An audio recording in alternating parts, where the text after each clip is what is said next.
About a year ago, the Lighthouse Project was created by the 21st Judicial District Attorney's Office in collaboration with Mesa County Valley School District 51 and Colorado Mesa University. Today, students around the valley are feeling the lasting impacts of this program. A project years in the making. Teens at a tipping point for entering the justice system can envision a brighter future for themselves.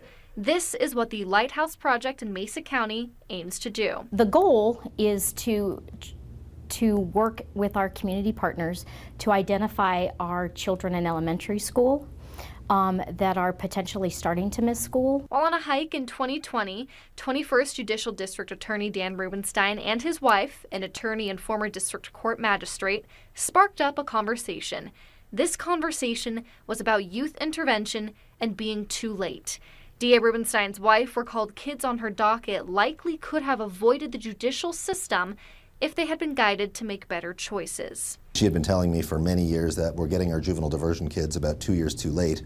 It took us about 18 months after that to get everything going. The project shines the light on a new effort aimed at preventing youths from entering a life in the judicial system by offering personalized programs to address the reasons a kid might not be attending school. Youth that are part of the Lighthouse program would still be going to school. In fact, that's the goal, is to help them at school, advocate for them. The project looks at factors from anything like substance abuse issues to problems at home.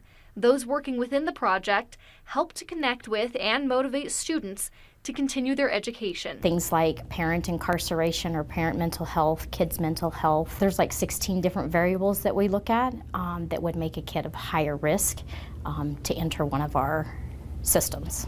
There are even students at CMU who partake in the project, lending a helping hand to those in need. Our work study mentors, they're younger. Many of them have been through similar experiences as some of the kiddos that they're working with, knowing, hey, I made it through that and I can go to college and so can you. And with the Lighthouse Project in place, there is hope for a better future for these troubled youth. It helps our community in a number of different ways by becoming a productive member of society versus using our resources to prosecute them and or house them in a juvenile or adult correction facility. A kid that goes through the DHS system could cost the county hundreds of thousands of dollars in placements, and we're really hoping to avoid that by just front-loading the services and seeing if we can, work on that underlying behavior as quickly as possible. D.A. Rubenstein says the success of the project hasn't quite been calculated just yet, but he says there is the chance for these students to be and continue to be productive members of society. D.A. Rubenstein also says money for the project was funded by opioid settlement money. About 35 to 40 community members came together to discuss strategies that would decrease crime. Lighthouse ranked as the top priority on that list.